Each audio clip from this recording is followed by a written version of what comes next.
Minsan, tayo binibigyan na malaking pagsubok ng Diyos na hindi natin kaya. Bakit?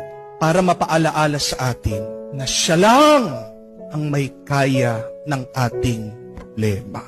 Bibigyan at bibigyan tayo ng Diyos ng pagsubok na hindi natin kakayanin. Bakit?